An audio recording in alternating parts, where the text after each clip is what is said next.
back. Hello. Welcome, everybody. This is Not Ready for Season 6, where we discuss the off-maligned 6th season of Saturday Night Live. We want to know if it had promise, if it's as brutal as some people have said. Just explore some of the nuances that make this an interesting transition season of SNL. So joining me, my tag team partner, my co-host on Pop Culture 5, Brad and Gary, gave us the mandate that we have to mention Pop Culture 5 any chance that we get. By law. By law. Brad said, feel free, go nuts, and mention your other podcasts. Words from Brad Robinson. Wow. So I'm just following a directive from Brad Robinson himself. So my co-host from Pop Culture 5, Deremy Dove. I'm excited. So we did our intro episode last week. This is our first episode, the first episode we're covering of Season 6. I'm pumped too because this has been in the talks for a while. It was talks wanting Brad and Gary maybe to do it or somebody, but it's like, yeah, we all know about those 5 golden years, those first 5 years of SNL, and they're in lore. But Season 6 to me is just as interesting as the stories of Season 1. And like behind the scene, like I get just as hooked because this is the first time we had a transitional cast in SNL's history. And us today, we're used to that. People come and go. But in 1980, the public wasn't used to it. And there was a big kind of like what's going to happen, what won't happen. And I think we're going to be the ones, Thomas, to really set the record straight on is Season 6 viewed fairly or not. Yeah, I want to do that. We're coming at this from a fan perspective, of course, but also kind of a clinical perspective. Mm-hmm. Like we're consultants in a way. Yeah. Like just kind of looking at it from a clinical consultant angle, along with just being fans of the show. Right. I think you're right. It's clinical because too much in society and pop culture, there's a narrative and we just go with it. And then when you ask like, well, why do you feel that way? And it's deep down, it's like, that's just what you've heard this whole time. Mm-hmm. So you've always heard Season 6 is terrible. It's not good. But I'm like, I haven't even watched those episodes since I was an adult. Like I was a kid watching those last time I seen them. I remember certain sketches and they kind of made me laugh.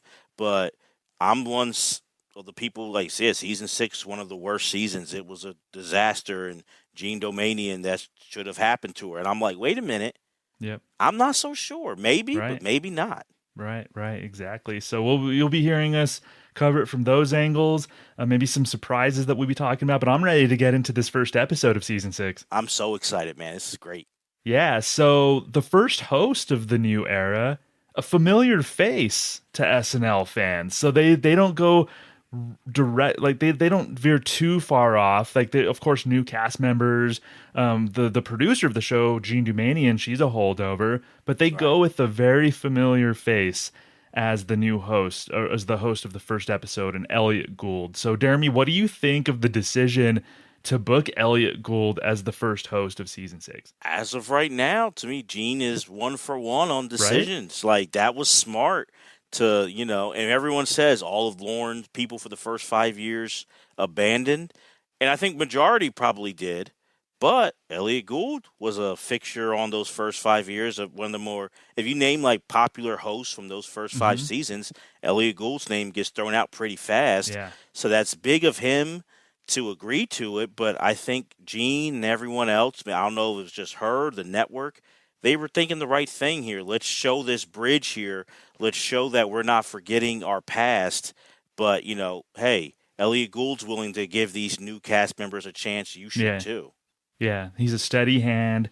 We know that he knows what he's doing. At the very least, we have cast members who've never done the show before, but at least we have a host who has hosted the show and knows the beats and knows what he's doing. So I agree with you. Jean Doumanian, 1 for 1 in booking hosts. And I was excited to see how Elliott would do because we know how he did with Belushi and Acro and all that, but like this with this group right here with Joe Piscopo and Charles Rocket, Denny Dillon, how would Elliott? How would they use Elliott? Really? Yeah, I was very curious to see. And we get to see the interplay with all of them very quickly with this cold open. So it's a spoof of Bob and Carol and Ted and Alice, which is an old Elliott Gould movie from the 60s. Have you ever seen that movie, Deremy? Only scenes. I never seen it fully through. I Hmm. saw it scenes in a film class I took in college, but I've never seen it start to finish all the way through Okay. though. No. Not as salacious as you might think, but it's kind of an interesting movie. Elliott Gould is good in it, but they make reference to that movie in this cold open. The first shot is of Gail Mathias sleeping. So the Gail Mathias, the very first person we see in season 6, she's sleeping. She wakes up Elliott Gould, who's sleeping next to her. I don't think we better get ready. It's almost time for the show. God. Oh, relax. What are they going to do? Start without us? You're going to be just fine on the show. Sort of a cross between Gilda and Jane. I find this interesting, and it's going to be the theme of the cold open, essentially. Elliot calls her a cross between Gilda and Jane. I find that interesting that we're meeting a new cast, and they're already making references to the old cast, and that we're going to see that happen with Charles Rocket and Risley. They're all just, we're seeing references made to the old cast. I'm still not sure how I feel about that approach. I really liked it. I really liked this cold open, honestly, because to me, it's let's address it. And I think it would have done a disservice to do a cold open about, Reagan winning the election or something with this new cast. Like this has been a big topic in the media from, the original cast or Lauren like leaving, and then who's taking over SNL. Is that still going to happen? And you know what everyone's thinking. And you know what the writers and the cast are thinking. We're going to be compared to Belushi, to Aykroyd, to Gilda. So let's just call it out here. And I think that was a good homage to what they did in the original cast. Like Bill Murray, like I'm not making it on the show and stuff. I thought it was brilliant. I really enjoyed it. Yeah, ultimately I don't mind it. I think it's an interesting thing. I think it could go either way. You're definitely taking a chance by acknowledging, but I think you're right. I think the viewers are smart. They know this isn't the first season of SNL. They're going to have the comparisons in mind. And I think the actual comparisons, I think they actually put some thought into them. I think so too. So like I can see Gail Mathias being a cross between Gilda and Jane. They called Charles Rocket a cross between Chevy Chase and Bill Murray. If anybody on the cast was going to get Chevy Chase comparisons, it was Charles Rocket, right? Absolutely. Yeah. And then they called Anne Risley kind of a cross between Gilda and Lorraine, which I can see some Lorraine. Yeah, I probably would lean more like Lorraine mixed with Gilda, if that makes sense. Like that way, but still, like they have the right two people. Yeah, for sure. They didn't make a comparison with Joe Piscopo, which I found interesting. We're surprised. I felt like you could give him the whole Aykroyd comparison. I thought, yeah, but I don't think that they didn't compare anybody to Dan. Yeah, which is surprising. And I'm like, maybe they just kind of were short on time or something, or Right. Because I'm like, why not give him that comparison? I felt like, yeah, we'll get into this more, but they didn't quite know what they had in Joe Piscopo from watching this episode. Sure. Yeah, so we're meeting Gail Mathias, Charles Rocket, Anne Risley, Piscopo. Joe asks about the drug use in prior seasons of SNL. So they're really like leaning into the lore and not afraid to, he's asking Elliot, like, I heard they did a lot of drugs. And so that part surprised me more. Because I thought the lore of the first 5 years and the drugs and that drug culture, and I thought that came years later. I didn't know, like, right, like they've only been gone from like April of 1980 to November, and like, oh no, this is a part of the culture. Like SNL is a big drug happening show here. I was like, I did not realize that like right away people were talking about it. So that kind of blew me away there. Yeah, had no idea that was in the ether. I'll be honest. You know what it made me do a little bit, and I know this is, we have the hindsight, but then I'm like, oh, so then was the Belushi thing, like when he died in 82? Because he's still alive when this comes on. Yeah. And I'm like, if they're talking about it, I know Belushi is one of the people they're talking about. Yeah. So then I'm like, it just kind of made that all feel really different and like in a weird way. I don't know if I'm making sense, but I'm just like, I felt like the lore, like, the cast knew, but like it was like a kind of like a secret more to the public that Belushi was doing stuff, and it was a surprise. But maybe it wasn't here because they just openly talk about it. No, it wasn't. They actually, Elliot said that John Belushi was the worst he called that Yes. out. And that made me, I was like, eh.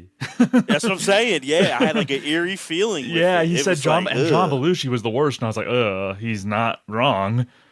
Actually, we would see a year and a half after this. Yeah, Yeah. that's why I was like, oh wow, like, and that's why it's good to watch it because it's just very different here and different like things. I would never have thought that this came up Yeah. and at all, but me especially too. in the first episode of season 6 that they are going there. But Yeah. I kind of like it. Not afraid to reference many aspects of the previous era of SNL. And then we meet Gilbert Gottfried. He's sleeping on the floor. Says he's a cross between John Belushi and Harry Shearer. They didn't say Harry Shearer by name, I don't think, or they just said They Harry, didn't. but you knew that he was talking about Harry Shearer. Yeah, Denny Dillon's sleeping at the foot of the bed, wakes up, and Denny Dillon's the one to say, live from New York, it's Saturday night. yeah. There we go. I've seen an interview with her years ago where she said like she was really proud of that, and some friends took a picture of her on like a Polaroid, back in 1980, of her saying it, and she's like, I still have that picture. So that's, Yeah. and I don't blame her because that's historic. Yeah, absolutely. You know what, Deremy? Thumbs up for this cold open. Yes, I thought really I thumbs think- up. I liked it. Yeah, you want to meet the cast members. I think that's a good way to utilize the first cold open of the season. You want to introduce us to all the cast members, and you're also playing into a movie that the host had done. You're kind of putting them into like an immediate comic situation with all of them in bed together. So I think it worked. Even the calling out of the previous iteration of SNL. I think this was a good call on the cold open. I think if you're giving it out of 4 stars, I would give it 3.5 to a 4. Honestly, like the lowest I would go with 3.5. I really enjoyed it. I thought they nailed it. And I even like that Harry Shearer joke, like that guy from last year who did Rod Serling and no one can remember his name. I'm like, that's hilarious. Like, that's funny. Because honestly, years later, no one would remember that Harry Shearer was a part of that show. Like, No. so 45 years later, it still sticks. Yeah, exactly. So Deremy and I both think thumbs up for the cold open. We go to the monologue. Elliott Gould shares mementos from his youth with the audience. He wants the audience to get to know him. Deremy, it's all underwear with Elliott Gould. Oh, and this was my very first pair of real underwear. I remember when my folks gave them to me. I was so excited, I could hardly wait to put them on. I want to share this with you. Didn't dig this monologue here. And even like Denny coming out at the end, and I was just like, why is she at this point? You might as well just go all in with it here. Yeah. But I'm just like, you're trying to say underwear is like, the celebrity like item like market where like, oh, I have so and so like John Wayne's, toothbrush or something. I'm like, that's what Right. you're trying to do here. But I thought for that first monologue, you could have done something better. And I honestly thought you could have done something where you highlight more of the cast members still to have them involved in the monologue. I would have liked that. So this was disappointing for me. It was, and part of the disappointment for me was like no song and dance number. That's what Elliott did. Yes, Were they purposely trying to move away from I what think he so. would do? I think so. I think they were trying to do something different, and I thought this was the writers. This was a sign of the writers not having guidance, I feel. Yeah. That I think if you had that knowledgeable comedy writer or knowledgeable comedy producer, you would have done something better to introduce like Elliott and this new cast for this first episode. But you have so many young writers, and like we mentioned on our last episode, so many writers, period, that people were just throwing, any kind of dart and trying to hit a target, and they missed with this one. Yeah, I agree for sure. I think if you're going to reference, they show in the cold open, they're not afraid of referencing the old SNL. Just let Elliott do what Elliott did in his monologues before song and dance number. It was very entertaining, but yeah, this missed the mark. So I think they could, and I'm curious to see what kind of choices they make moving forward with the monologue. See how they use the monologue. Right, because we all know that's such an important part of the show. So 0 for 1 on that. 0 for 1 on the monologue so far. So, first sketch, it's a pre-tape. By the way, a lot of sketches in this episode. It was jam-packed. Jam-packed with sketches, pre-tapes, all this stuff. So, a lot of stuff to look at here. Yeah. The first one, a quick pre-tape, the Petroleum Council. So, the setup is that the Petroleum Council puts road signs up that are bits and pieces of books for people to read while driving. I kind of liked this dumb premise. Thanks to a combined effort of the Department of Education and the Department of Highways, the American public will become better educated and more entertained each and every time they travel on one of our fine roads. Oh, I just love these mystery novels. You know, once I start an Agatha Christie, I just can't put her down. I liked it, honestly. Mm-hmm. I did. I thought I laughed out loud at it. I'm like, that's kind of funny. Like, I didn't know where it saying, was going. like, on our drive to Cleveland, you know, we're reading like War and Peace or something like. Right. It made me laugh. Like, I thought it was very funny. I enjoyed that. I'm like, it was an interesting choice for that first something after a monologue, and it's a pre-tape. Yes, with this cast that we don't know and everything. But I think that's a gutsy choice. Yeah. But I enjoyed it, honestly. Yeah, it was like I said, it was kind of a dumb little premise that did work for me. I do wish that they had put something after the first commercial break that had the cast in it. I do wish like the first sketch or the first element was a cast kind of thing, because you to your point earlier in the monologue. So we only saw Denny Dillon in the monologue, and then we get this pre-tape with no cast members, so it's just kind of like I want to see the cast up front more. I can see that, but I think if you look at, like, I hate to keep comparing it, but it's just the elephant in the room here. Like the first episode of the first few episodes of SNL, they were trying to figure their way out and trying to, like, so you don't get the cast like as much as you later on do. So I totally get what you mean, but I kind of like this because you have all this pressure. The network's looking, but the critics just get the hits. If you can get a laugh, get them wherever you can. Yeah. Yeah, I can see it. But I was surprised. I'm like, I kind of like this. It kind of did work for me. Yeah. It's gutsy calls. Like, I kind of like this Gene era so far. Outside the box. Very early, but so far. Yeah, definitely. So we get our first live sketch after that. And it takes place in the White House, and Jimmy Carter. This episode's happening in November of 1980, so the election had just happened. Ronald Reagan defeated Jimmy Carter. So we see the Carter family, Amy Carter, played by Denny Dillon, and Rosalind Carter, played by Ann Risley. Oh, Jimmy, we didn't want to win that silly old election anyway. We didn't? Of course not. Now, how many times did you tell me that being president was just no fun? They're helping Jimmy cope with losing the election. And it seems like Rosalind and Amy are actually pretty happy that Jimmy lost the election. Mm-hmm. When I looked at this sketch, I kind of liked what Denny did and Ann did. I was not feeling Joe Piscopo. You weren't? Jimmy Carter. Yeah. There's one aspect of it that I didn't totally love, but I'm curious to see. I think he had the mannerisms were okay, but then I just think the delivery, I think some of it's the writers, because some of the lines he had were just kind of like rough to hear. And like kind of were really blaming, and it kind of shifted differently, honestly. Yeah. Blaming certain groups of people for why he lost, and he blamed the Jews, yes, and other groups.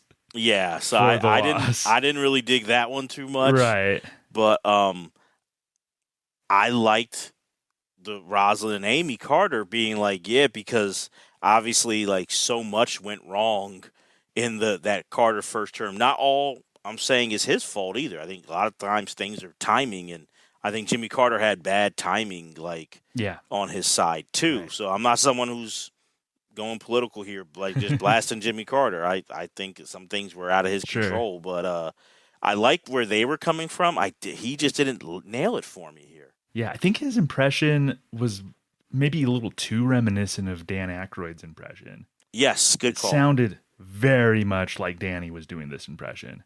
And Good I wonder call. if Joe took his, like, I wonder if Joe watched Danny's impression and took inspiration for that rather than just watching Jimmy Carter, or if just that Danny's impression was so good and Joe's was so good that they couldn't help but sound alike. I don't know. I think it probably the former, because I do think Dan Aykroyd's impression, I liked it. It wasn't a dead-on Jimmy Carter, but he kind of had those mannerisms, had a southern accent, and I feel like Joe, if he didn't watch Danny, like, to get ready for this, he knew that that's what Danny's was, so he didn't have to nail it to being like, that's just like Jimmy Carter.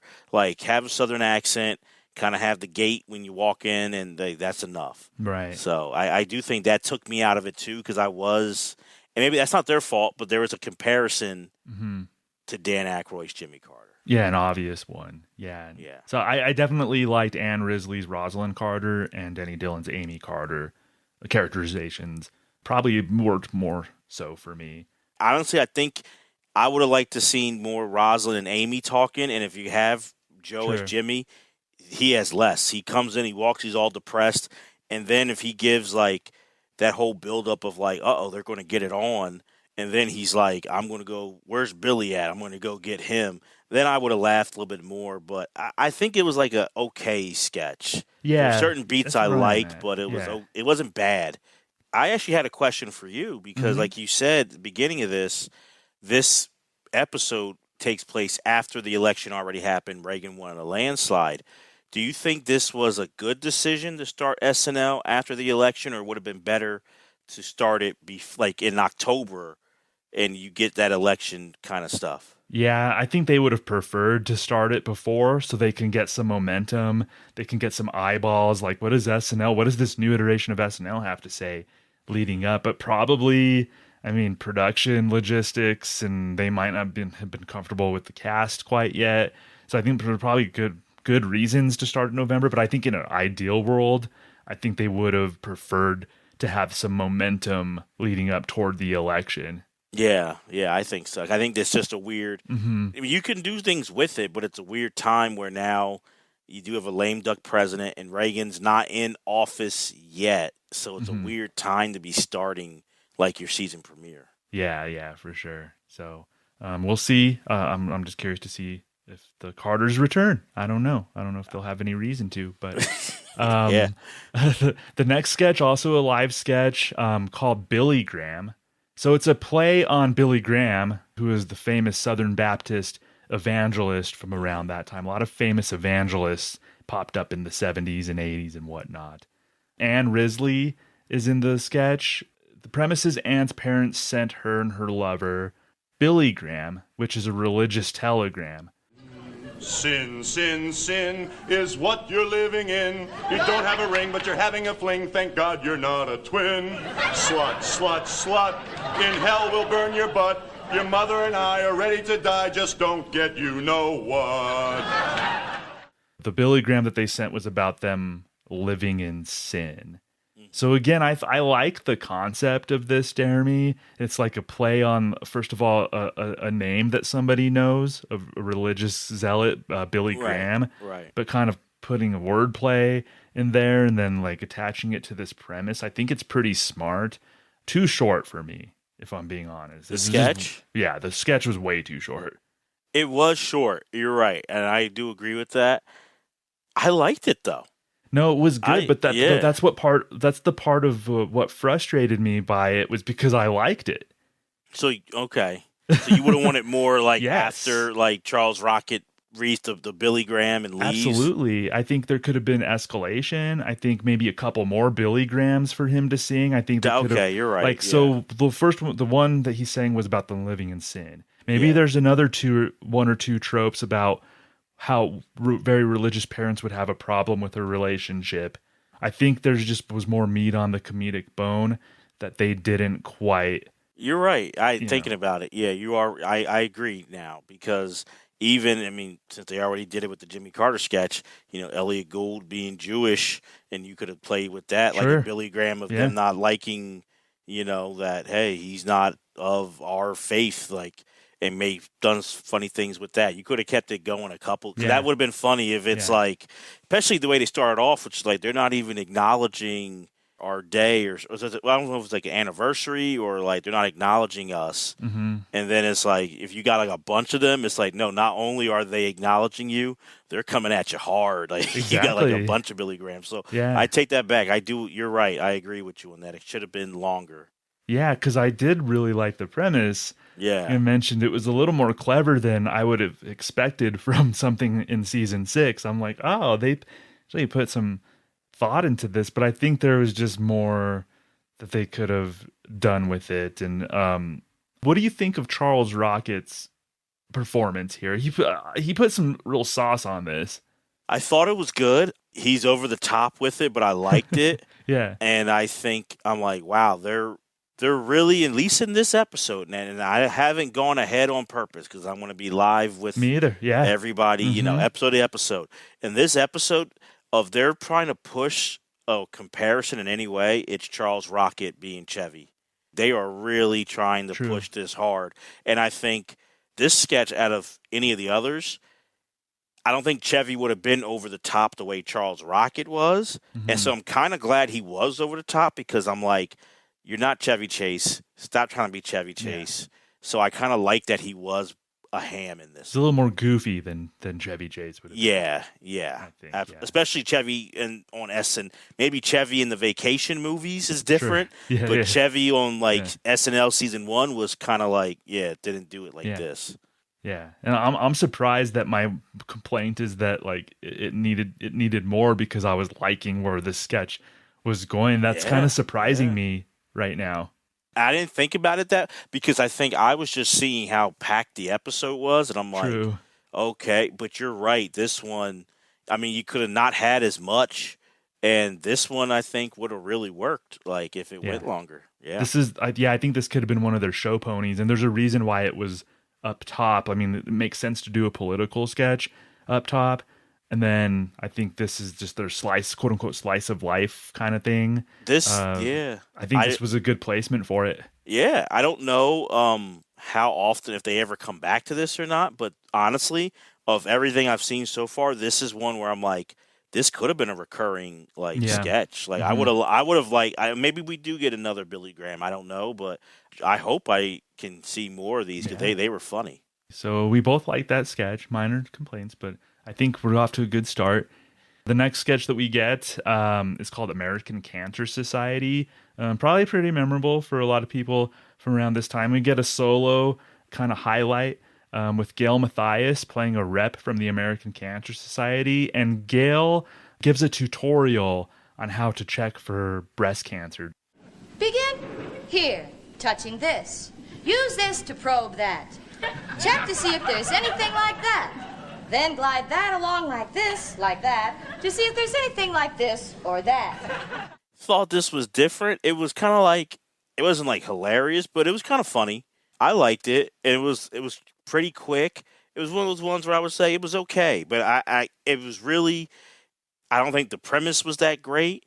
But I think I like Gail Mathai. I like her facial expressions. I like the black barb going there, and stuff like that. And her like this, or it's like this, or don't have it like I just liked what she was doing with it. So I feel like she made lemonade out of like some lemons with this sketch. Yeah, I think Gail Mathias is the one that made this work. I think that censor bar over her boobs was a pretty funny sight gag. I think the use of like when it's like this and like that, and like it was purposely confusing, and I get that. I think it could have been good if it was slightly less confusing. Like I think maybe, I don't know if it's the delivery or the writing or the direction of the performance, but I think if it breathed a little bit more, like if there were more pauses, because I think she kind of really maybe rushed through it a little bit. So I think the cleverness of the purposely confusing this and that, and you move this over here and that. I think if it breathed a little bit more, it would have highlighted how clever that was. Yeah, I agree with you. You know what I think? What stinks is that this was a person who wrote on the show before and came back after. but Jim Downey would be perfect for something like this because he's the master to me at building up these like kind of it's a sketch, but like kind of like a commercial parody thing. Yeah. And he builds it up like it's a serious thing and then gives you a twist that's hilarious. And I think for sure that would have been better than how quickly it went. If like she builds up like, oh, this is a real serious like thing SNL's doing right here, and then you get a twist at the end. I would have liked that more. Yeah. If it had that the cadence of a Downey piece, I'm thinking of like Change Bank. Exactly. Yeah, like the Downey cadences and stuff from something like Change Bank. I agree with you. And see, that's where we miss kind of like the writers, kind of the early writers, and you get those really like this could have been a really good writerly piece. But I think Gail Mathias was definitely for sure 100% like the most memorable thing of this. So absolutely, I'm glad she got like a solo piece. I'm glad they're kind of mixing it up and giving these cast members solo pieces here. All right, next sketch that we have is a live sketch. It's our kind of introduction outside of the cold open to Gilbert Gottfried. This is Gilbert's first sketch. He plays a character named Leo, and he's hosting a show with Denny Dillon's character Pinky, and they're interviewing Elliott Gould as himself. So tell our outside viewers, who is Elliott Gould? That's right. Who's Elliott Gould? Just a little peek. A little. Well, to tell you the truth, I'm here to promote my new motion picture. Comes right out and says it. I like that in a person. It's a cheap public access show. You could tell by the cheap public access title card, which I think was like a nice touch. Yeah. I was like, is SNL just cheap? I'm like, oh no, it's supposed to be a public access show, so that makes sense. So it's Pinky and Leo interviewing Elliott Gould, and they're really leaning into the character traits of Pinky and Leo. It's really more so character pieces and less so, I think, about the writing, Deremy. Yeah, I felt this sketch was good, but only Denny Dillon was awesome in this sketch. Yeah. Gilbert, I felt kind of like if he had a stronger performance, this would be a great sketch. But I thought Denny Dillon was cracking me up and just what she was talking, and she really, and it reminded me of like a precursor to what the coffee talk that we would get with Mike Myers. Later on. That's one of the first notes that I wrote down was, is this like a proto coffee talk? Yeah, it's like I wonder. I mean. Denny Dillon is not the first one to do that, like that New York Jewish lady kind of impression. But part of me is like, was this inspirational for that? Because there was the whole Barbra Streisand exactly too, and kept focusing on Barbara, like going back to it, and really annoying. Elliott Gould was good here. I thought he was good as like a straight man getting annoyed by like the questions. If Gilbert could play off of Denny better, this would be like a 4 out of 4. I think it's 3 out of 4 because he didn't bring it. But Denny Dillon was awesome in this. Do you think it's because that's the risk, I guess, of hiring a stand-up comedian to do sketch comedy? Is there because Denny has experience playing with other people and doing stuff with. She had, like we had mentioned, the 3rd episode of the entire series. Denny was doing a piece with somebody else. In that episode, do you think it's because Gilbert has a stand-up background and he's kind of focused on like how he's gonna come across? Yeah, I always think about this like a lot of times with SNL and stand-ups, and because you think of improv actors and it's like, well, what works? And there's some stand-ups who have success on the show and others don't, and I'm always like, I think it's big when you see a stand-up performing if they're doing impressions and characters in their act or not. So when I think about Eddie Murphy, he was doing voices and he had characters in his like stand-up act before he got on SNL. Like thinking about Richard Pryor. Richard Pryor always did voices and characters and told stories beforehand. When I think about Gilbert Gottfried, that not his stand-up. And Gilbert later on was a funny stand-up and stuff, but that's not a part of his stand-up. And I'm always like, I get it, because maybe you can hear some writing and some good jokes, but I'm like, to be a cast member, I got to feel like you're already bringing like some characters on your stand-up set or some impressions to it. Yeah. In my opinion. Yeah. I do think that with some tweaks, I could see this recurring. I think it has the template for a recurring sketch. I was going to ask you, do you think if you take out Gilbert and put in Joe Piscopo, it's better? I think it would pop a lot more. But I think even with some coaching with Gilbert, I can see it maybe becoming recurring. But I think the probably the better option would be to replace him with like Joe Piscopo. Yeah. I agree with that. Yeah.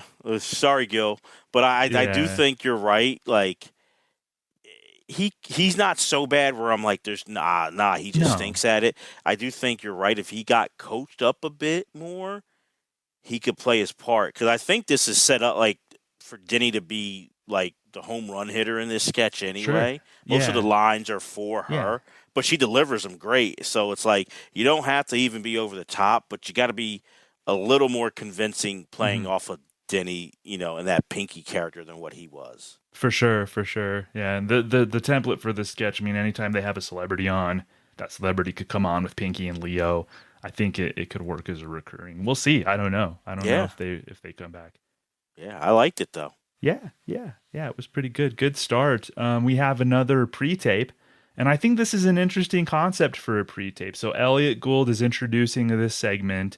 It's called Short Shots, and he says these are little movies by big filmmakers. So the first one that we get is a movie called Foot Fetish, and this is a film by Randall Kleiser, who directed Grease. That's what people would probably most know him for, is directing Grease. And basically the premise is 2 shoes making sweet, sweet love on the beach. I thought this was really good. This was really good, wasn't it? This was really good, really thought out. And I was just like, hey, big up. If it's not Gene, then sorry, but big up to Gene to get these filmmakers on this premiere episode. I'm like, she's using that talent coordinator brain pretty well.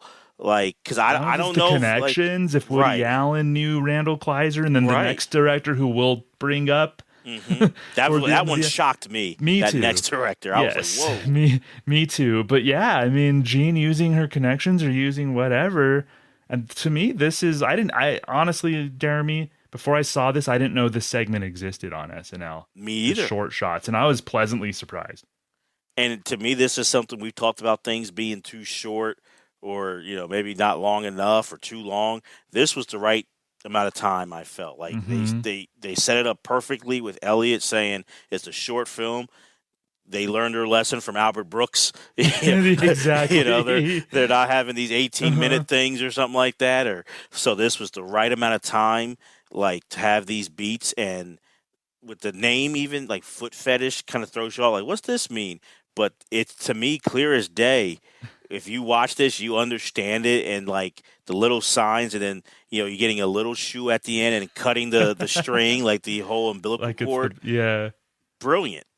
Oh, it was amazing. Yeah, we see these 2 shoes on the beach, and they're undressing each other. Basically, you see these shoelaces come across, and then they're in different positions. They position the shoes different ways, so they're making love. And then the woman's shoe becomes pregnant, ends up giving birth to a tiny shoe.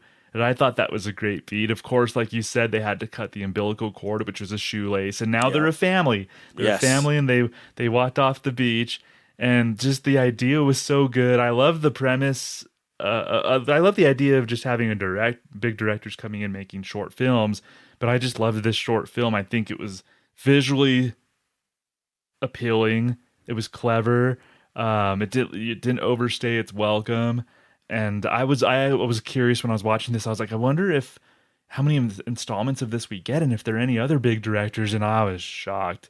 I was shocked that it happened again this episode. Yeah. I know we're talking about that other director when we get to it later in the show, but I will say this right now. I haven't looked it up. I will be very disappointed if they did this just in like one episode and don't go back to it, because this is really like a great idea.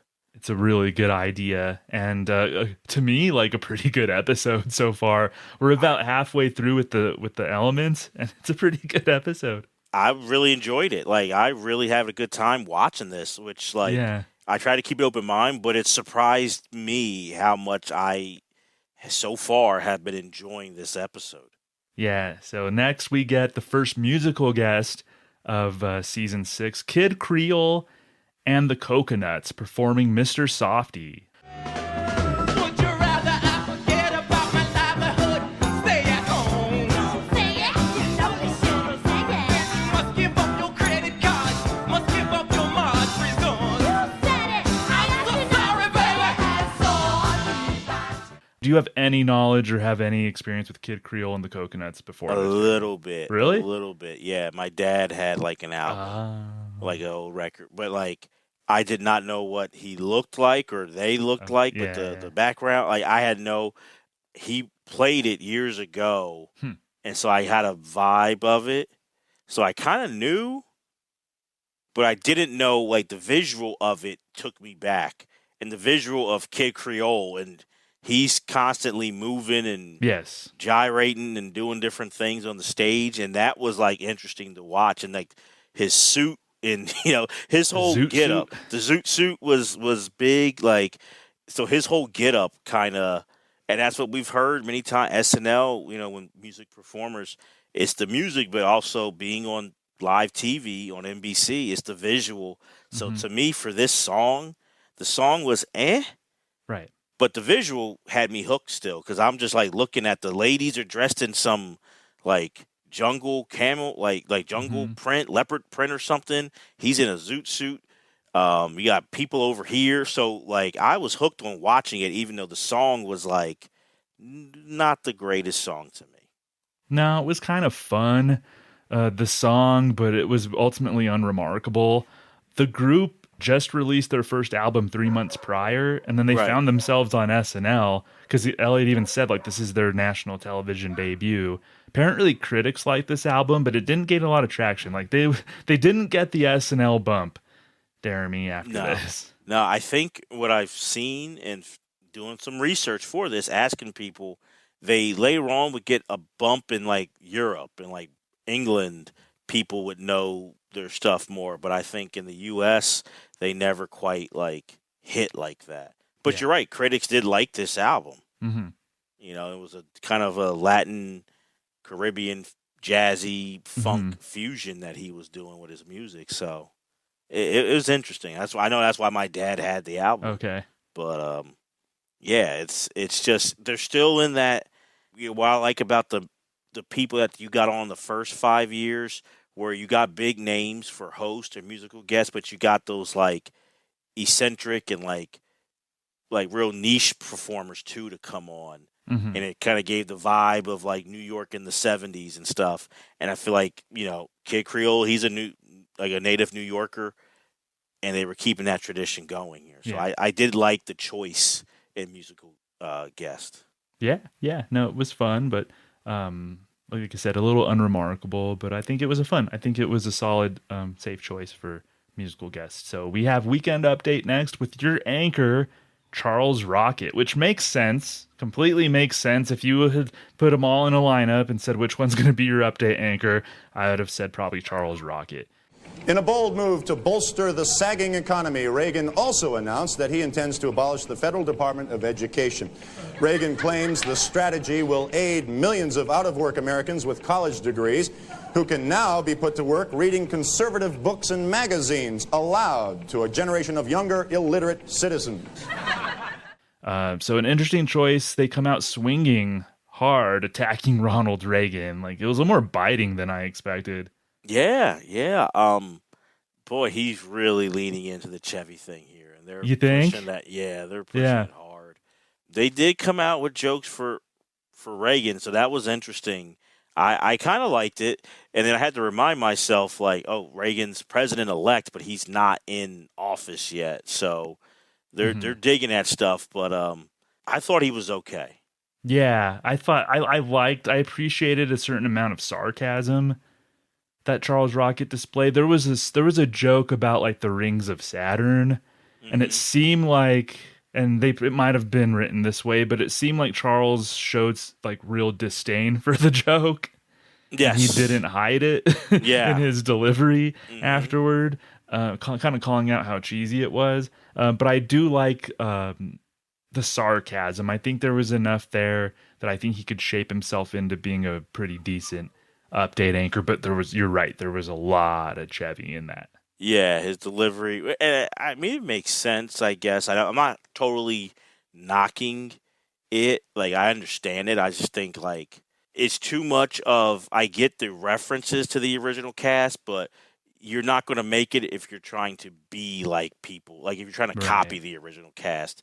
And I felt like a little bit like with the Piscopo Jimmy Carter thing, he's doing a Chevy Chase impression of hosting Weekend Update than giving me Charles Rocket's Weekend Update, which hopefully we see more of. But right now, that's what I felt kind of made it like a little sour for me. For sure, yeah. There was some promise, but I agree with you. And he even made reference to Jane Curtin's outro, or her good night, and she would say good night and have a pleasant tomorrow. He said this is Charles Rocket saying good night and watch out, which is kind of like, okay, I guess, like, I don't know what you're trying to go for, but it was a play off of Jane's, but Jane's was so smooth, and it sounded like what a news anchor would say, where his sounds like he's trying to be funny, but he couldn't think of a good second part to, like, after good night. So it's like good night and all right, well, it's showtime. It's 11:30, so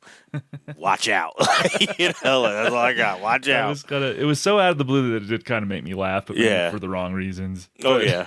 Yeah, so aside from Charles Rocket, there are 3 different elements. I don't know if any of these stood out to you. We had Gil Mathias doing a live report from outside the White House. We had Charles Rocket doing the Rocket Report, a man on the street kind of thing. And we had Gilbert come on as in character as a Barry Grosscup. So he did like an update spot on there. So I don't know if any of those were any noteworthy for you. The Rocket Report, I liked him out on the street by the whole Dakota and talk about John and Yoko and their album. So what happened with the album? I mean, how's it going with John Lennon's album? I don't know. But I thought you seemed to be pretty evasive. I told you, no. And then talking to that trash man, he's like, this is just trash, man. This ain't music. Like, that interaction made me laugh. Gilbert, I did not dig. And I don't know if this is supposed to be a joke, but Gilbert comes on and he says, thank you, Charlie. And then you hear Charles Rocket say, Charles. And I'm like... That's the second time because it's is it Pardo? Is it Don? I should have looked this up. Yeah. So Don Pardo said, now Weekend Update with Charlie Rocket. And then he corrects that as well. I'm like, is that like a purposeful thread? I feel like it's a sore spot for him. Yeah. Don't call me Charlie. Call me Charles. Yeah. Though I think Charlie Rocket flows better, honestly, in my opinion. So I don't blame Don and Gilbert, but that's what I didn't think Gilbert really. It was not good, but I thought that might have thrown it off. I think Gilbert's like, whatever. He said something back to him. I'm like, that might have made it like a bad start for Gilbert in that segment of the it. The pacing was weird to me in the Gilbert segment, and I liked the germ of the idea that they had, where Gilbert's an author working on a Reagan book, and he claims Reagan is already dead. But I think Gilbert played it too quietly, and they just didn't have enough jokes to play off of that. Because I think the germ, like, is something that probably sounded good in a pitch, but they had trouble fleshing it out. Now, let me get this straight. You're saying the President-elect Reagan is actually dead? He's as dead as a doornail. He's been dead since the New Hampshire primaries. The picture's coming out in my new book, The Faking of a President. I think we do have, obviously, the hindsight of, like, years later. But I think we would have said this back then in 1980. But the reason why I say the hindsight is because I think about, 5 years later, Dennis Miller being on there and him making jokes about Reagan's age. And those worked. Those were, like, sharp and funny. And I'm like, they set it up good for Gilbert. Mm-hmm. But I do think, I don't totally blame him on this because they just didn't bring the funny with those jokes. They weren't nailing. And it was just surprising because, and I respect elders, I respect people, the elderly, but there's so many elderly jokes that are like just easy to tee off here. So I'm like, you're dropping the ball. Yeah. Not a good start tonight, this episode for Gilbert. No. Yeah, as much as we love him, He's dropping the ball here. Yeah, not a good start. So that was Weekend Update with Charlie Rocket on Weekend Update there. Next we have At One With, which is a live sketch. The premise being the Supreme Court recently ruled that homosexuals should be allowed to serve in the military. Elliott was the host. My first thought, Deremy, oh no, this is 1980. Where is this going to go? Next thing we like to teach them is restraint. You're a homosexual? Yes, sir. And you restrain those tendencies? Yes, sir. Are you sure? Yes, sir. You wouldn't like to kiss me? No, sir. You mean to tell me you wouldn't want to plant your lips on mine? No, sir. Honestly, it was a better direction. It surprised me. It was like a much better direction than I expected. Yes. And I think this is Joe's best moment of the first episode. Joe was good, but he played well off with Charles Rocket. They both were really good in their deliveries and their fast and intense like back and forths. I thought it went from like oh no, yes, okay, I like this. Like I went through a roller coaster with this one because I was ready. This one I almost thought about like should I just fast forward this? Yeah, But no, I'm like I got to watch it for the show for the podcast. But I'm glad I did because it wasn't. It wasn't as bad as I thought it would be. I didn't have any cringe moments really watching it. Yeah, it was a lot less mean-spirited. To me, they showed way more restraint than I expected. I thought Charles would depict a very stereotypical flamboyant gay man, but they subverted that expectation, and he was just using like his standard Charles Rocket voice. And they were more playing into some of the stereotypes, but it almost like they had some care with it. Like the writers weren't making fun of gay people. Like I don't know if that was necessarily they were making fun of gay tropes, but I think they did it in more like a caring way than I expected them to. And what I felt was they kind of did the thing that's true, which is those gay bad stereotypes, and they kind of acknowledged like yes, gay. For a man means I'm attracted to other men. So they're like, you have a picture of Bo Derek up? No, Cary Grant. Like, so that joke, but also being like, you know what? Who else he had a picture up of? Chevy Chase. Yes, Chevy Chase. I yes, love you're that. Right. I thought that was great. Like one of the pictures that the soldier had in his locker was Chevy Chase. You're right. That was a great reference. The whole Charles and Chevy thing is just huge this episode, man. It really is. But I thought they were kind of saying the truth, which is like, just because I'm gay doesn't mean I'm attracted to these guys here. Exactly. Like, so I think it was kind of like some interesting but good, like, and progressive commentary that they were giving with it, which I was not expecting at all when I heard what this was going to be. A lesser sketch would have had them come and had soldiers in crop tops and using like stereotypical voices and everything. And this, I actually kind of liked this sketch. I did too. Ultimately, this was a good one. This one, like I said, this is Joe's best sketch of the night, in my opinion. Yeah, I can see that for sure. We have another pre-tape next, and it's a pre-tape by a filmmaker named Mitchell Krigman. He's a screenwriter who they brought on to make short films, maybe like a Albert Brooks sort of role with less carte blanche to do what he wants. Yeah. He's not gonna, Albert, you're not making 10-minute, 15-minute shorts. Like we're gonna cut it off right there. So it's Mitchell Krigman. The short's called Heart to Heart, and Mitchell plays a guy who feels like his wife is changing. And the actress is actually literally changing throughout the scene. They're in bed, and he's confiding in her, like, oh, something's different about you, and the actress keeps changing. I feel like you've changed. I don't understand you. I'm gonna get a cigarette. When did you start smoking? I've always smoked cigarettes, you know that. Listen to the way you're talking. You never used to talk to me like that. What'd you think of Heart to Heart? It's okay. Mm-hmm. It's a good 10-to-1 kind of sketch or segment, I feel. It's one that you got to pay attention. I had to rewatch this one because Yeah, I was doing right. something, and then I was like, "What? That was it? That doesn't make no sense." Yeah. Like, it seems kind of serious. Then when I watch it, and then it's a different woman, I'm like, "Yeah, that makes But they sense." should have had like a Latina. They should have had a black woman. Right, Maybe right, like right, the right. variance wasn't enough for me. Because if you're honestly, if you don't pay attention, if you're watching it, you might think it's the same lady. Right. Like she has Right. a white lady with red hair. Like, if you don't pay attention, you might be like, "Oh, that's the same one." But like you said, maybe they were trying to make it subtle to be that Maybe, would be yeah. funnier. Yeah. But I think if you make it longer, and if you start with it being close, but then like you said, you make an Asian woman, a Latina, a black woman. Like if you Mhm. draw it out, then I would think the pop would be better.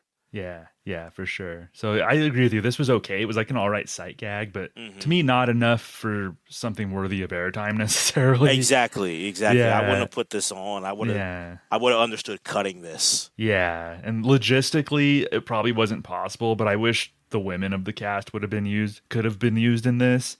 So you see he's talking to Anne Risley, and then you see Denny Dillon, and then Gil, and then maybe you cut to like an actor, maybe, I don't know. But I know it probably wasn't logistically. I'm sure Mitchell Kriegman shot this weeks before Yeah. somewhere else, but that would have been nice to see. But yeah, just something that was they'll probably only aired it because they made Mitchell Kriegman like some sort of promise and it was in his contract. But Probably, yeah. yeah, to me it wasn't worth airtime. But the next one, kind of think it kind of did have me. It was the next one was pretty endearing to me in a just very silly way. So it's called nose wrestling. Move by Bachman, unbelievable. Snuck right up on James. Here he goes. It looks like Bachman is getting the best of James. He's getting him. He's got that 2-inch spread in his nostril. Unbelievable. He's getting James down.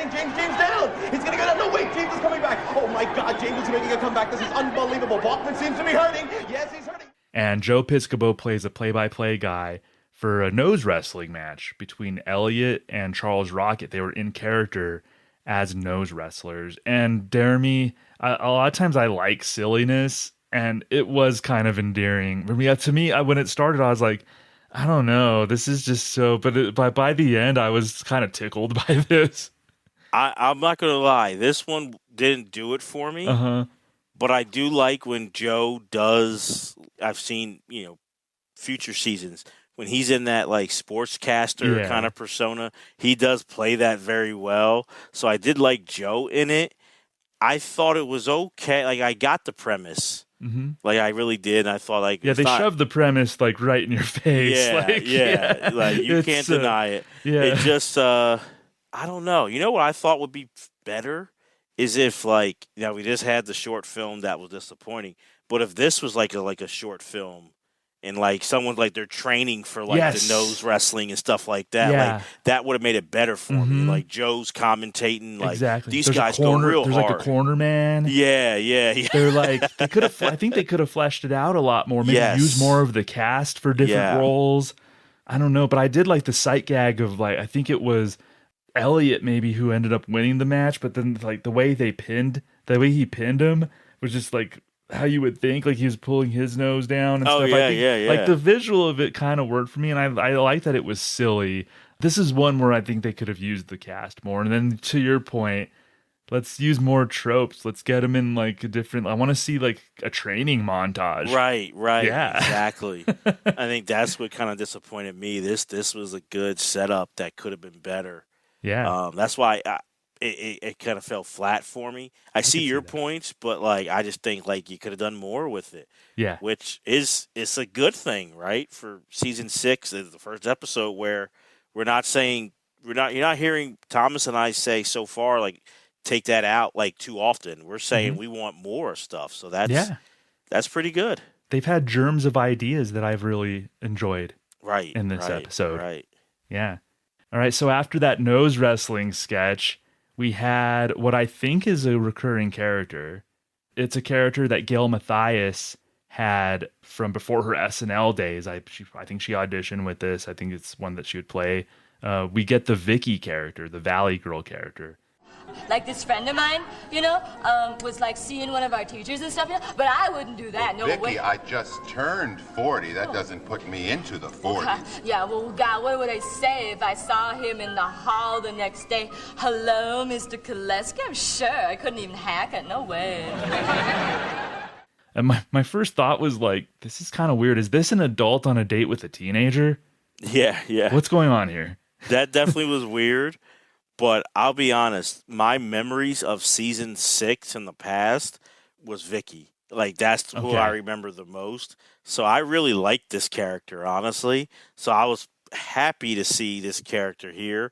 It definitely did feel weird because it felt like she's a teenager, and it felt like, why are you on a date with, like, you're 40 and it's a teen, and then offering, like, alcohol? Yeah. And I'm like, you should establish she's 21 or 20, like, you still can be funny, like a big age gap, because he says he just turned 40, so you want to say she's 21, but I'm like, I'm not getting a vibe that you're making it clear enough that she's not in high school. Exactly. So it's creepy. That being said, she was hilarious. I thought she was very funny. I enjoyed seeing Gail Mathias do it, but that I kind of think she is in high school. She alluded to a dance. Was that a college dance? I don't know. I was sitting there going, is this, she might not be, and then she alluded to like him taking her to a dance at school, and I was like, oh God. Yeah, you're right. They did say that. Golly, that's rough, man. Yeah. That's so rough. I think it was I like the Vicky character. I think it was it's pretty cool because this is before the Valley Girl kind of thing was actually in the mainstream culture. Right. So I think this was like on the ground floor, but this was before Valley Girl the movie, right? Oh yeah, that's by like 2 or 3 years, possibly at least. I think she was innovative with this. It seemed character. like it, right? Yeah. So it's Gail Mathias depicting a Valley Girl, and that's not really done. I think the character's funny. I think she has the right amount of like sass, and just like everything that she's doing with the character, you can tell that it's something that she had done before. I just think the setting does no favors to the character. I think it's maybe a little distracting from the character. I think I think introducing Vicky in a different setting, maybe with some friends, or maybe she's just like, it's just her with some friends interacting with the waiter or waitress or something, and have that dynamic. But I think just the whole setting of it is just distracting to me from what could be like a good, I'm pretty sure, recurring character, right? I think everything you said is right, but and I agree. And like, it was a weird setting, it was a weird concept, but I think that's what makes me also impressed with Gail Mathias and this character, because I still did like watching Vicky, despite everything not making sense or being creepy and probably illegal. And all those things. It still was funny to see in what she was saying, her delivery, but like what she was saying, no way. Like, I just really enjoyed her, which makes it like, I think degree of difficulty I give like big up to. And Gail Mathias did that multiple times tonight, where it's like she made lemonade out of lemons, where it's not that great, but I still enjoyed. I mean, let's be real. I wouldn't have remembered it like if it just like fell flat, but I remembered, oh yeah, like that Vicky character. And I'm like, wow. I knew she had auditioned with it. I didn't know that it got on the first episode of season 6. That's impressive. Yeah, I think I remember it getting on this season, so I'm pretty sure it's recurring, and I'm excited to see what different situations that they put Vicky in. Right. Hopefully better than this. Unless the whole idea is that she's just always on a date with a 40-year-old. Yeah. Oh, God. She's always on a date with a pedophile. That's what it is. Exactly. So the next one, it's a dumb premise, but I think maybe it worked. We'll see. It's called The Accordion Killer. Bad news, sir. Another woman has been found slain on the Upper West Side. That's the 6th one this week. Did they find anything in the apartment? Just this sheet music for Roll Out the Barrel. That woman wasn't just murdered, she was polked to death. So it's basically Elliott Gould and Gilbert. They're playing detectives who are talking about this rash of killings by somebody called the Accordion Killer.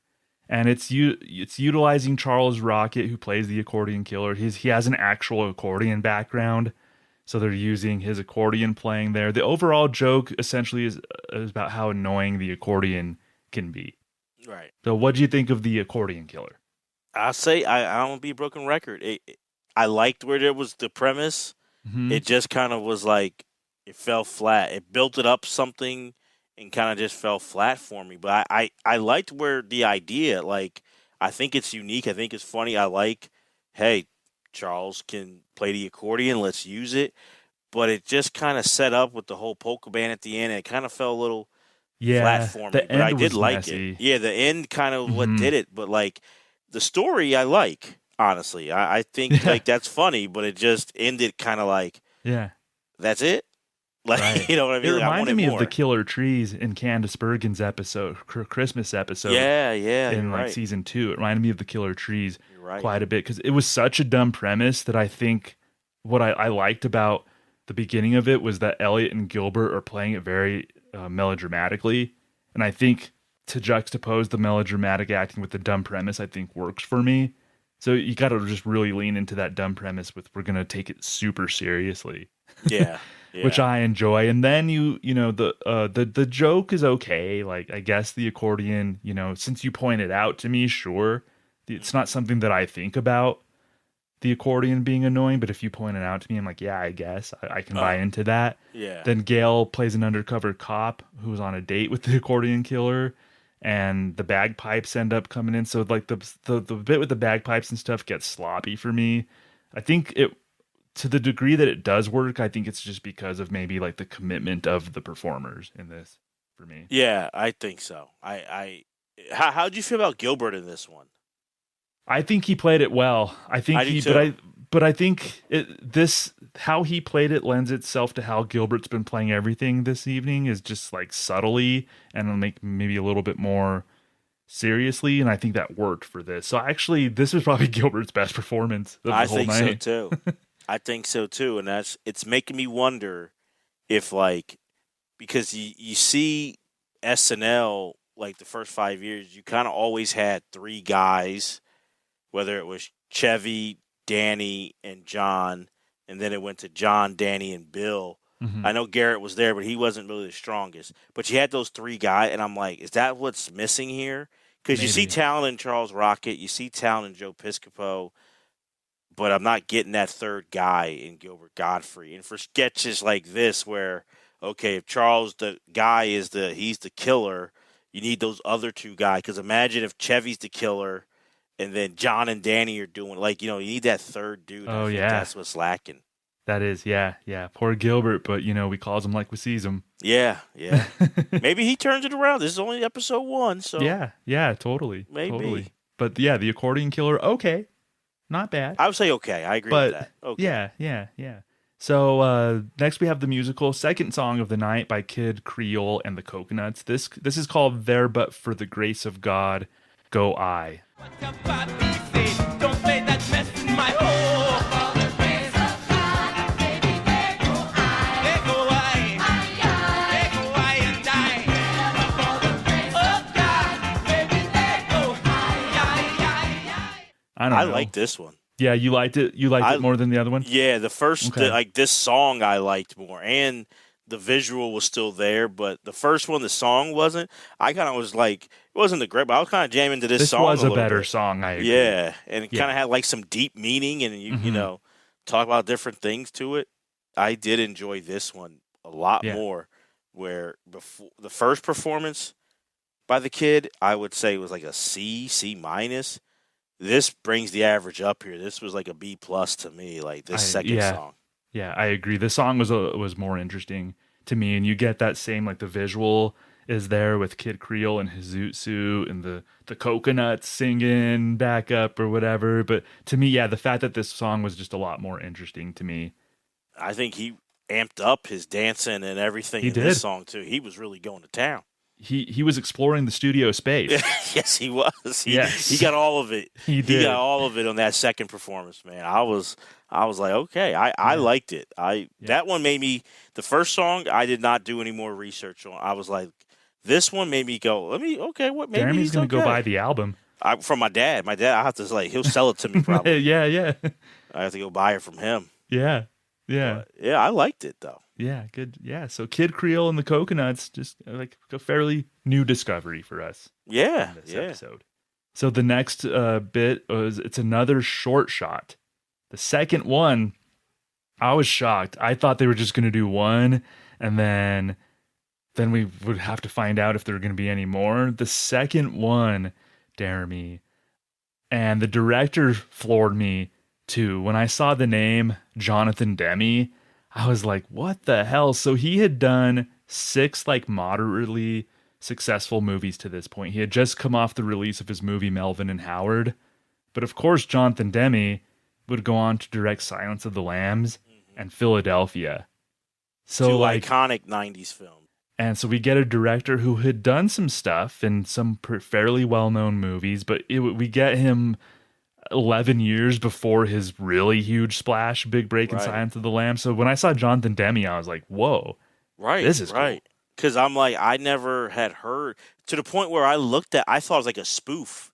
I'm like, oh, they're saying it's Jonathan, but it really was Jonathan Demme. And I'm like, I like Jonathan Demme as a filmmaker. And I'm like, I never heard about a Jonathan Demme SNL connection before. Me either. Nope. So we're getting knowledge doing this show, because if someone would have said Jonathan Demme did something for SNL, I would have said, hell no. That never happened. I would have lost that bet. So absolutely, it was crazy. The film actually was whatever to me. Yeah, the first film was a lot better. Way better. Yeah, Foot Fetish was a lot better. Yeah, I agree with you. This one, Gidget Goes to Hell. So I assume, well, first of all, it's based on an original song that had come out the year prior by a band called Suburban Lawns called Gidget Goes to Hell.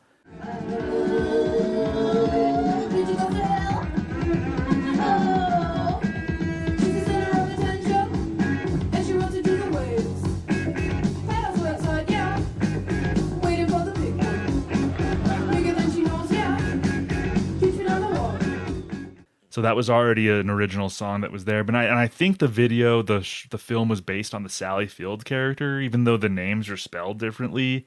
It was a woman who was driving to the beach. She gets on the beach. Her silhouette kind of looks like the Sally Field Gidget character from the 60s. So I think that's what they were going for.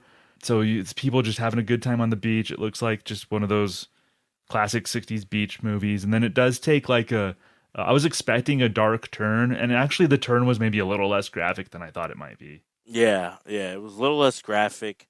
And maybe, I don't know if it was the shock of seeing that Jonathan Demme did this. Yeah, you were still trying to process that? Yeah, because that hit me, but what we've been saying, maybe the first film, because I was left disappointed, but still surprised, Jonathan Demme did something on SNL. But I was left disappointed with the ending, and I left with the whole thing, really. And I'm like, maybe I'm being unfair comparing it to that Foot Fetish one, which was brilliant. But I was disappointed to see this. So just because it's a bigger name doesn't mean it's going to be better. And I think this is a great example. Yeah, so the dark turn was that Gidget got bit by a shark, but you don't really see it. You just kind of see, her bathing suit kind of floating and people reacting to it. And then it finishes with the band, the Suburban Lawns, playing the Gidget Goes to Hell. So I was actually vibing more on the song than I was what was happening on screen. Yeah, I agree. Had that late 70s punkish kind of new wave feel to it, which is music that I really enjoy. So I was kind of jamming to the song. Whatever was happening on screen was just a bonus to me, just kind of listening to a song. Jaws 1 came out in 75, Jaws 2 in 78. I don't know. I was like, are you trying to do a Jaws spoof here? I don't need that. Maybe that's not fair, but, from Land Shark and everything else, I've seen enough of Jaws stuff here. That's what I kind of felt like. Is that what you're trying to do, or give a different take on it? But it was disappointing. Yeah, but still cool to see Jonathan Demme. Awesome to know that he has ties to SNL like that. So awesome. Yeah. So we end, which again, this episode had a lot of elements, a lot of pre-tapes, a lot of stuff. The last thing that we get of the night is something called speed listening with Denny Dillon. I'm going to relax to the haunting strains of Beethoven's Fifth Symphony in its entirety right now, while you listen more about this revolutionary idea.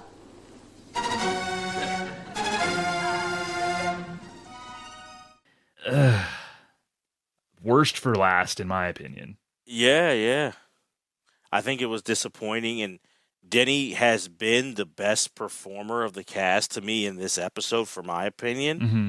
So this doesn't dim it down for me, but it was kind of like disappointing, and I think there's some other things that we saw earlier that were short, and probably I wish they would have thrown at the end here than what we got with this. Yeah. I think the concept was kind of lame.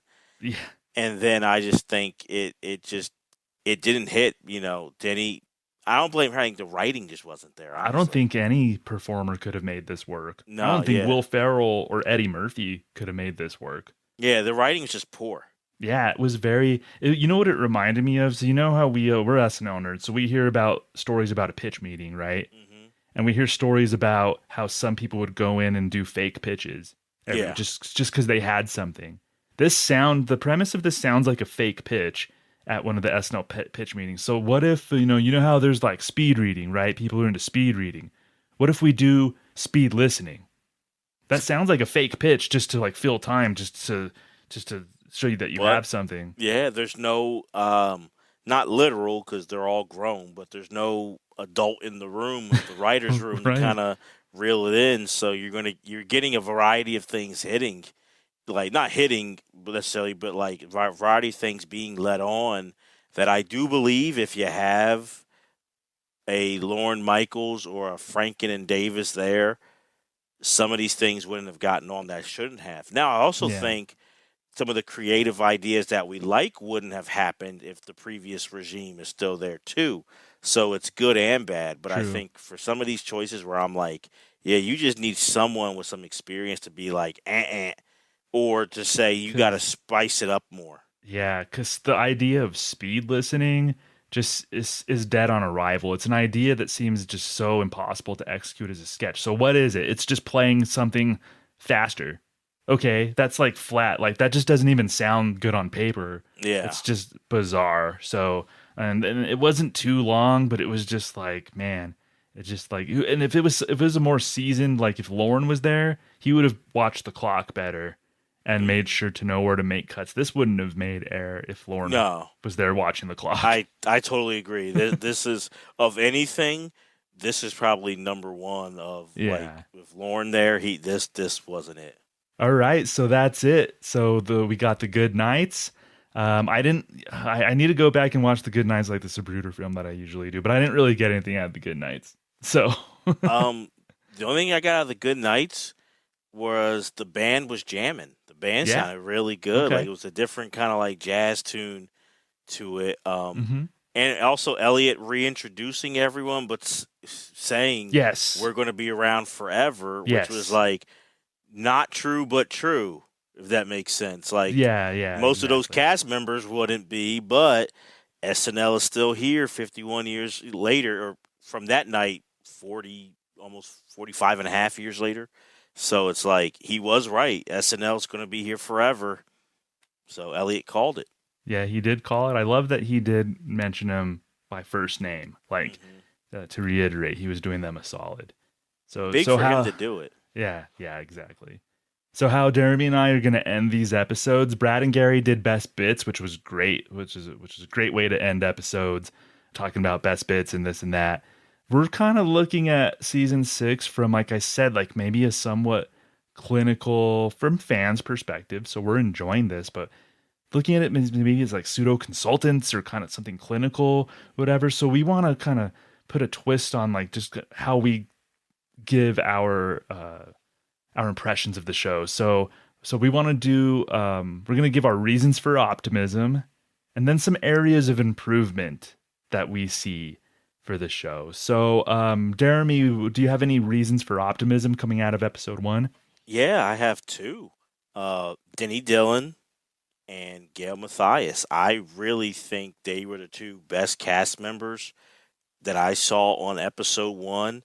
And I know what their fate is, that they're only on for this season. Yeah. But I look at it, what we get, I guess, 6 years later and I think their styles are different, but like how strong Nora Dunn and Jan Hooks were, I'm like, man, I'm wondering if like we keep watching this season, we see signs like if they had a little more time and patience or the right guidance, they could have been a great comedy duo and a great like foundation for like season 6 and beyond. So they really stood out to me. Like, man, they show for all the ingredients, and you know it too, of like what makes a great SNL cast member. For this first episode, those two ladies showed me that they have it.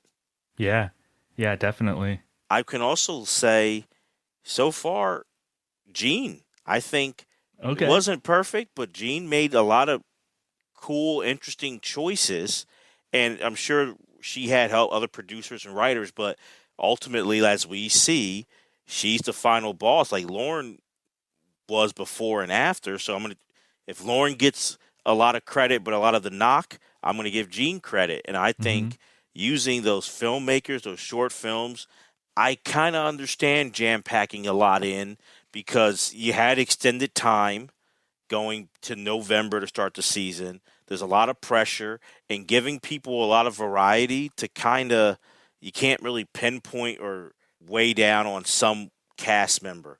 It's like there was enough for the critics to kind of take in. So I think for this episode, it wasn't perfect, but that's what makes Saturday Night Live great. It's never going to be perfect. Yeah. I think Jean, I would give her a B+ on like this first episode. So that's another big plus for me. I like that. Justice for Jean so far. Yeah. Yes. I love it. So mine, I noticed that there was a lot of good character work. I think a lot of it was pretty solid by just about everyone in the cast, but you highlighted like Denny Dillon, I thought was really great. That stood out to me. And then the Vicky character from Gail Mathias. But I still see, even though we kind of poked holes in the Jimmy Carter thing, I can see it with Joe too. I can see, like, you can tell he's adept at portraying characters and doing impressions and getting into character and stuff. Yes. So I think you can still see it with Joe. I agree. Even though the Jimmy Carter left a lot to be desired.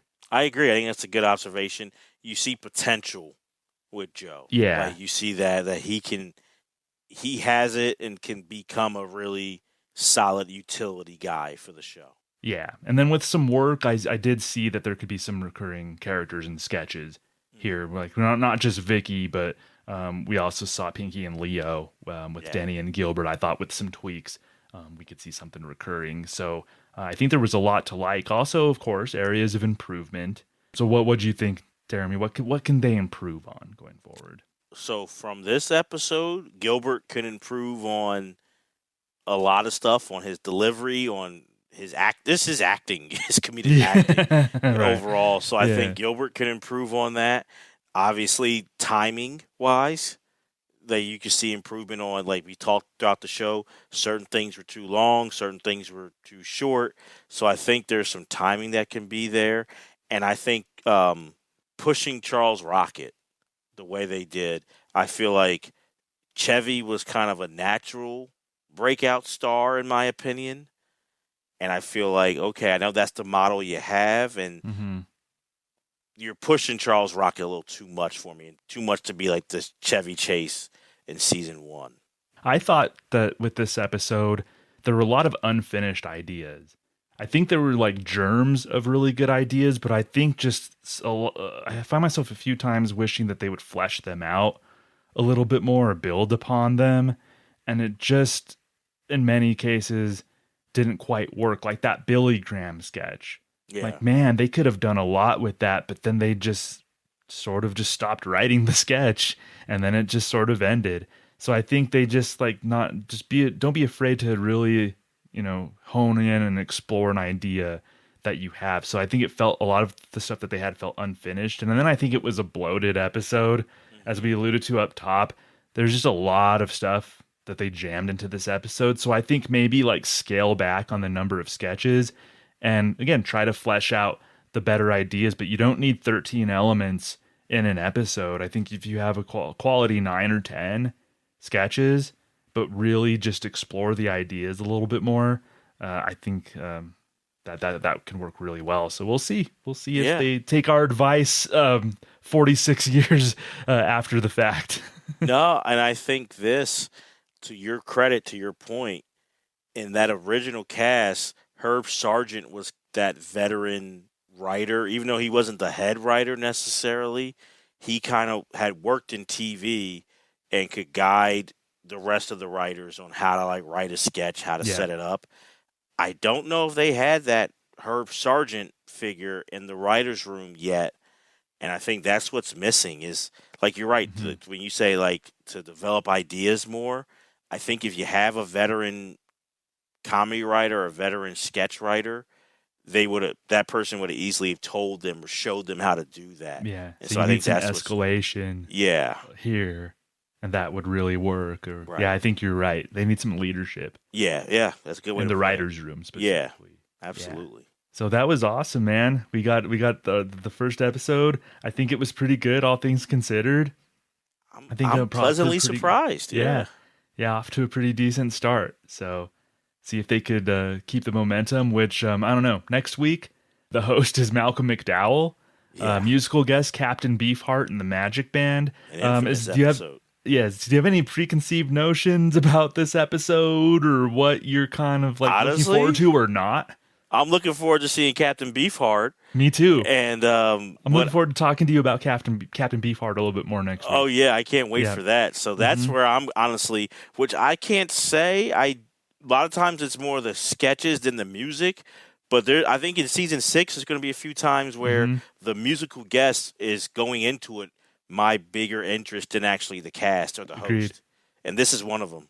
Agreed. Yeah, we'll talk more about Captain Beefheart. I can't wait. This is an infamous episode, so there's going to be some thorny things, I think, that Deremy and I have to encounter next episode. Yeah. But I'm already laughing now. Like, I know we're going to have a field day with certain things on the next episode. Yeah. So, join us next week as we discuss Season 6, Episode 2, host Malcolm McDowell with musical guest Captain Beefheart and the Magic Band. Looking forward to it, man. Absolutely. It's going to be a lot of fun. Thanks for listening to the Not Ready for Primetime Project. Be sure to subscribe and follow wherever you listen to our podcast. You can also follow us on social media everywhere at NR4PT Project. Thanks for listening. Good night and have a pleasant tomorrow.